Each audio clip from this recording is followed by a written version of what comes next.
13 de abril de 2016. O corpo de Renata Oliveira, 29 anos, professora de inglês, é encontrado em seu apartamento na zona sul de Porto Alegre. A cena é brutal. Sinais de luta. Móveis tombados. A porta de entrada não foi arrombada. A janela do quarto estava entreaberta. A perícia chega às 11 horas. Fotografa tudo. Coleta impressões digitais. Recolhe amostras de sangue. Às 14 horas, o corpo é removido para o IML. O apartamento é lacrado. A investigação começa. E nos primeiros 3 dias tudo parece caminhar bem. Há pistas. Há evidências. Há direcionamento. O namorado de Renata, Bruno, foi a última pessoa a vê-la com vida. Eles jantaram juntos na noite anterior. Ele saiu por volta das 23h. Disse que Renata estava bem, estava viva e estava sozinha. No depoimento inicial ele parece abalado. Chora. Diz que não entende o que aconteceu. A polícia faz a checagem de rotina. Onde ele estava na hora estimada do crime. Em casa. Sozinho. Sem álibi. Mas também sem motivo aparente. Sem histórico de violência. Sem dívidas com a vítima. Nada que o incrimine diretamente. Então, ele é liberado. Continua sendo investigado, mas não é preso. Ainda não. A perícia encontra DNA sob as unhas de Renata. Ela lutou. Arranhou alguém. O material é coletado e enviado para análise. O laudo demora 3 semanas. Quando volta, o resultado é claro. O DNA não corresponde ao de Bruno. Não corresponde a ninguém no sistema de registros criminais. É um perfil genético desconhecido. Isso muda tudo, porque se o DNA não é do namorado, então há outra pessoa envolvida. E essa pessoa, quem quer que seja, estava em contato físico com Renata no momento da luta. Essa é a evidência central do caso. Essa é a chave. Mas aqui é onde o erro acontece. Um erro que não foi cometido antes do crime. Não durante. Mas depois. Depois que o corpo foi encontrado. Depois que a perícia coletou as provas. Depois que o laudo voltou. O erro foi simples. Tão simples que quase ninguém percebeu.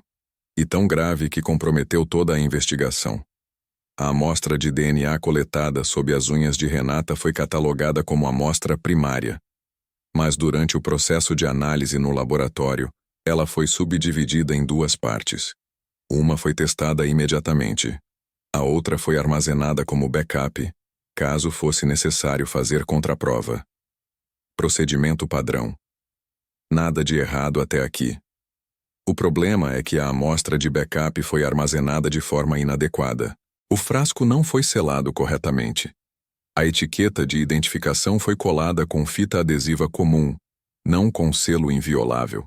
E o frasco foi colocado numa prateleira de freezer junto com dezenas de outras amostras, sem separação clara, sem registro fotográfico da posição.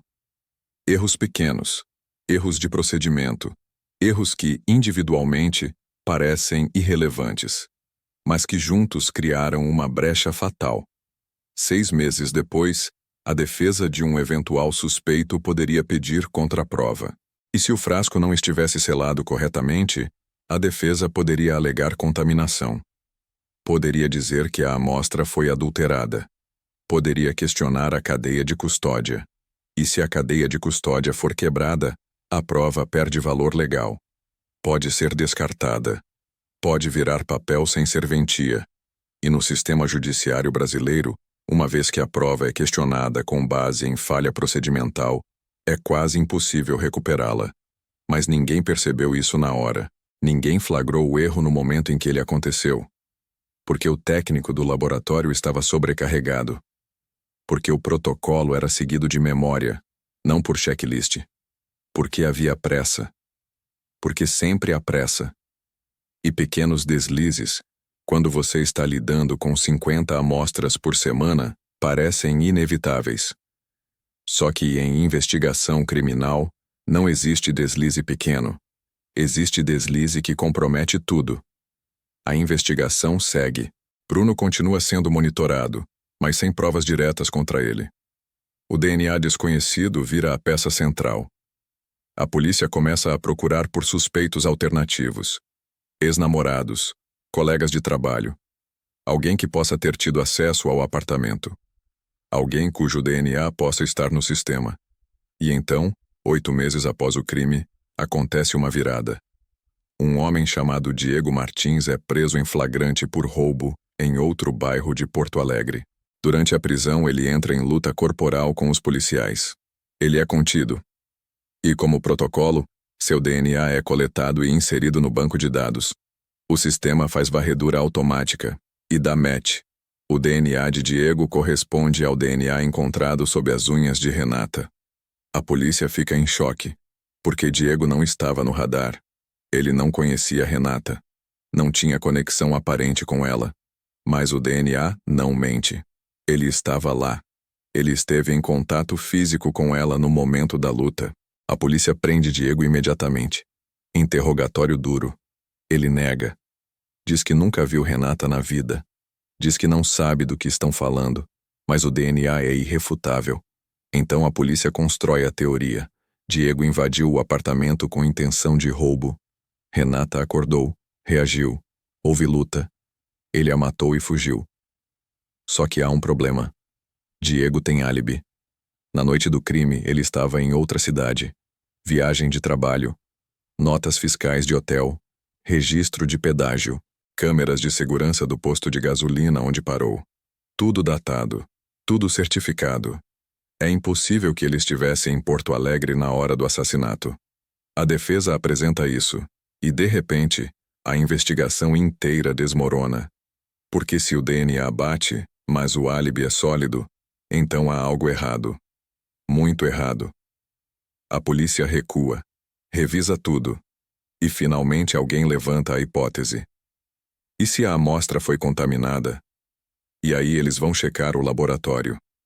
Vão olhar os protocolos, e descobrem o que deveria ter sido descoberto 8 meses antes. O frasco de backup não foi selado corretamente. A cadeia de custódia foi quebrada. E pior, quando eles pedem para ver o registro de armazenamento, descobrem que não há registro fotográfico. Não há como provar que aquela amostra específica ficou intocada. Não há como garantir que não houve contaminação cruzada com outras amostras no mesmo freezer. A defesa explode. Pede anulação da prova. Questiona tudo. E o juiz, porque não tem escolha, acata. A prova de DNA é descartada. A principal evidência do caso inteiro é jogada fora. Não porque o DNA estava errado, mas porque o procedimento foi mal executado. E no direito penal, procedimento importa tanto quanto o resultado, talvez mais, porque sem procedimento correto não há prova válida, e sem prova válida não há condenação. Diego é solto, não porque foi provado inocente, mas porque não há mais prova suficiente para mantê-lo preso. E Renata? Renata continua morta. O caso continua sem solução. E a família dela continua sem resposta. Tudo por causa de um frasco mal selado. Tudo por causa de uma etiqueta colada com fita adesiva. Tudo por causa de um erro que aconteceu depois do crime. Não na cena, não na coleta, mas no laboratório, no processo, no detalhe que ninguém achou importante o suficiente para checar 2 vezes. Esse tipo de erro é o mais traiçoeiro, porque ele é invisível. Ele não aparece em cena de crime. Ele não gera manchete. Ele acontece em salas fechadas, em laboratórios, em protocolos burocráticos que ninguém fiscaliza de perto. E quando ele vem à tona, já é tarde demais. Já fez seu estrago. Já comprometeu a investigação inteira. E aí sobra o quê?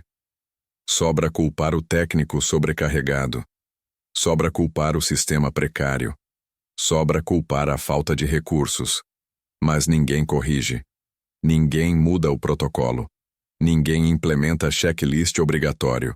E o erro se repete. Vamos ampliar, porque esse padrão não é isolado. Não é só em Porto Alegre. Não é só em 2016. É em todo o Brasil. É em casos de estupro onde o kit de coleta é mal armazenado e a prova perece.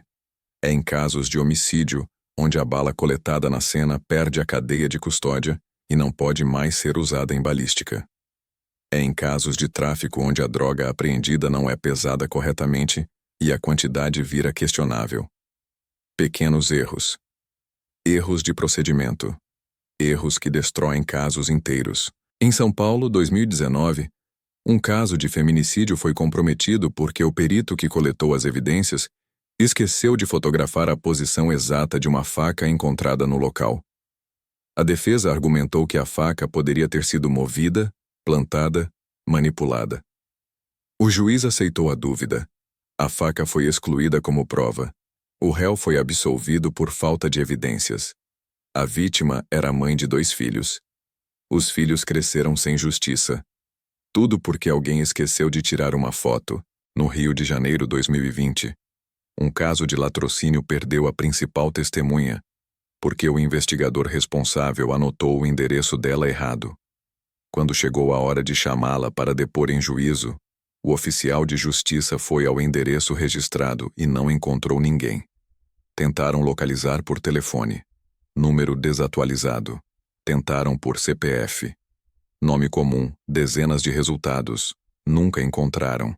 A testemunha sumiu no sistema. E com ela, sumiu a possibilidade de identificar o segundo suspeito. Tudo porque alguém errou um número no endereço. Erros depois do crime são invisíveis até explodirem. E quando explodem, não tem reparo, não tem volta. Porque no processo penal, não existe desculpa, vamos refazer. Prova perdida é prova perdida. Cadeia de custódia quebrada é cadeia de custódia quebrada. E crime sem prova é crime impune.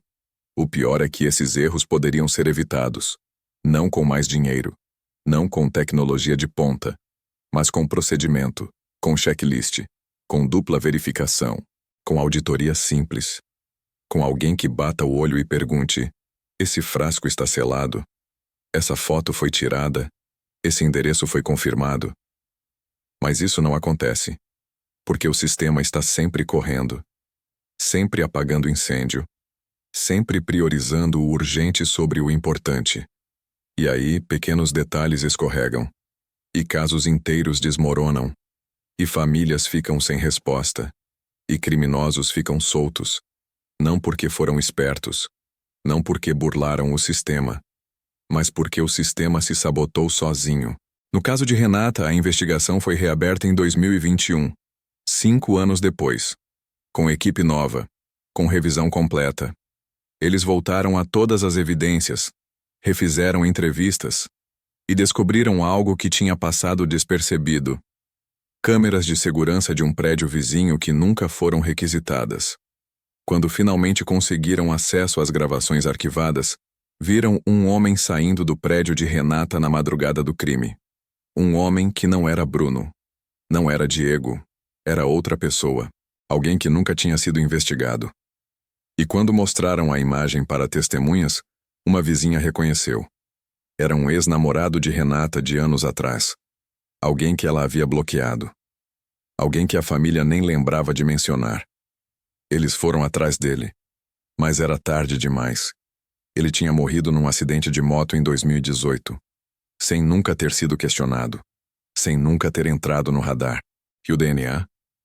O DNA que poderia ter conectado tudo, que poderia ter resolvido o caso em meses, estava invalidado. Perdido. Jogado fora. Não porque era falso, mas porque foi mal guardado. Então fica a pergunta: quantos casos estão sendo perdidos agora?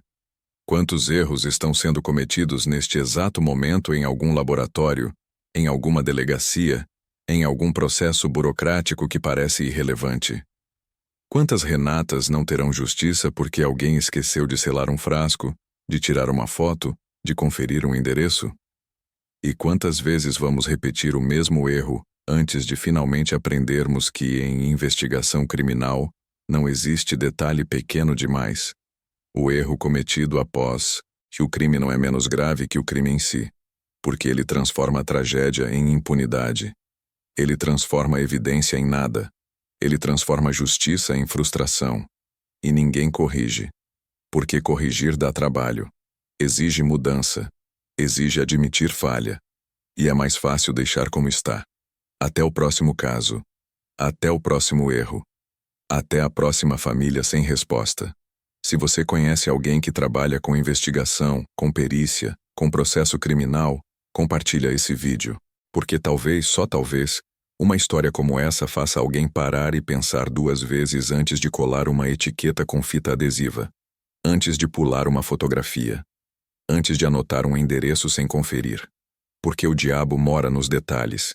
E na investigação criminal, os detalhes decidem tudo.